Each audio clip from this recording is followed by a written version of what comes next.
जो चले गए वो हमेशा के लिए चले गए, लेकिन उनके जाने के बाद कुछ बड़े मुद्दे उठ रहे हैं।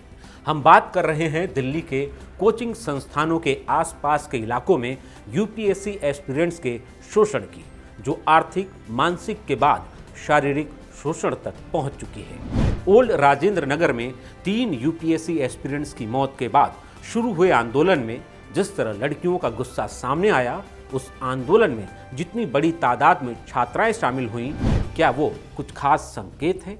क्या कोचिंग संस्थानों के आसपास कुछ ऐसे गिरोह सक्रिय हैं जो आईएएस आईपीएस बनने का सपना लेकर आने वाली छात्राओं का यौन उत्पीड़न करते हैं? खबरों की तह तक में आज होगी इसकी पड़ताल। नमस्कार, मैं हूं पुनीत त्रिपाठी।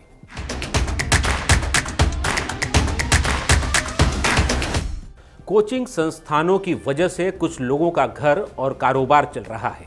कुछ को बिना पैर हाथ डुलाए यानी बैठे बिठाए हर महीने निश्चित कमाई हो रही है, और बिना किसी मेहनत की होने वाली कमाई ने इनमें कुछ को व्याभिचारी यानी सेक्स का भूखा और जिस्म को नोचने वाले भेड़िए में बदल दिया है।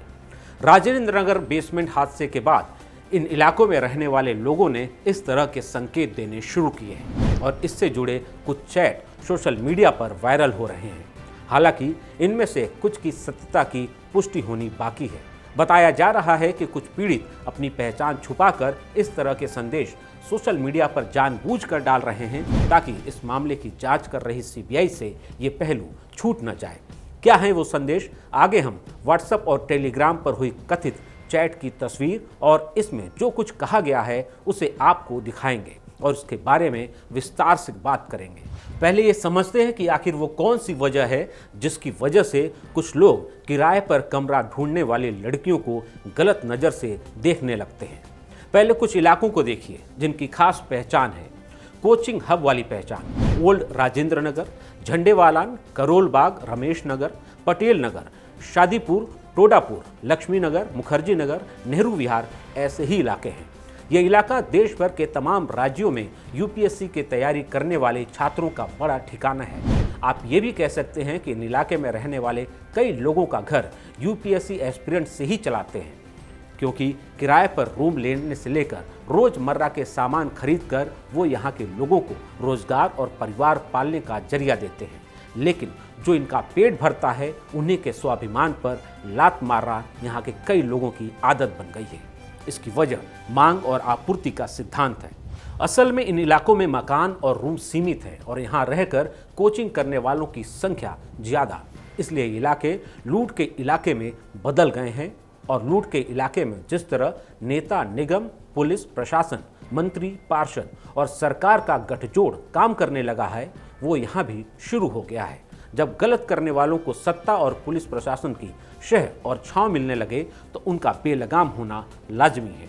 अब सोशल मीडिया एक्स पर वायरल इस टेलीग्राम चैट का स्क्रीनशॉट देखिए। टेलीग्राम पर यह चैट एक सत्यम नाम के किसी शख्स से हुई है, जिसमें सत्यम से पूछा गया कि क्या लड़कियों को कमरे देते हो। सत्यम पूछता है किसे चाहिए, जवाब मिलता है 2 लड़कियां हैं, उनको चाहिए।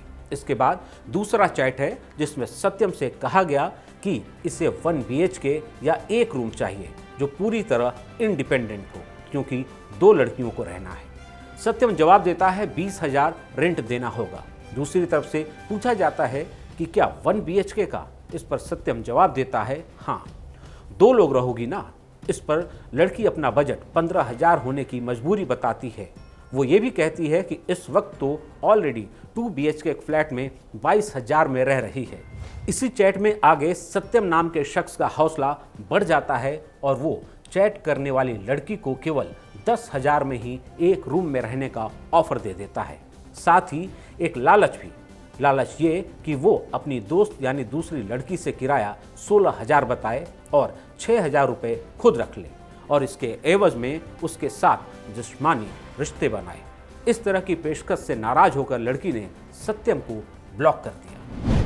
पता नहीं ये चैट सच है या झूठ, लेकिन इस तरह के मामले सामने आने के बाद छात्रों ने दागी और खराब मकान मालिकों की लिस्ट, उनकी कारगुजारियों, उनसे होने वाले दिक्कतों को लेकर बनाने की पहल की, तो इससे मिलते जुलते कई तथ्य सामने आने लगे। यही वो एक्सेल सीट है जिसमें दिल्ली के कोचिंग संस्थान वाले इलाके में रहने वाले छात्रों से उनके मकान मालिक, मकान दिलाने वाले ब्रोकर और उनकी ज्यादतियों का ब्यौरा देने को कहा गया है, ताकि दिल्ली आने वाले स्टूडेंट ऐसे ओनर, ब्रोकर यानी मकान मालिक और दलालों से बच सके। इस लिस्ट में तमाम तरह की ज्यादतियों और लूट खसोट का ब्यौरा है, जिनमें ज़्यादातर के बारे में आप पहले से जानते होंगे। बेलगाम किराया, हर कुछ महीने के बाद किराए में बढ़ोतरी, बिजली, पानी, खाना और मकान मालिक के व्यवहार से जुड़ी तरह तरह की दिक्कतें। लेकिन लोक लाज और डर के बावजूद कुछ लड़कियों ने एक दायरे में कई तरह के संकेत दिए हैं जो चौंकाने वाले हैं। सीरियल नंबर 112 पर करोल बाग के एक ब्रोकर का जिक्र है, जिसमें कहा गया कि ये ब्रोकर हर बार बिना बताए उसके कमरे में घुस जाता था और एक बार जब उसने कमरा खोलने में देरी की तो उसने उनके पेरेंट्स को फ़ोन कर ये लांछन लगा दिया कि किसी लड़के के साथ कमरे में बंद है।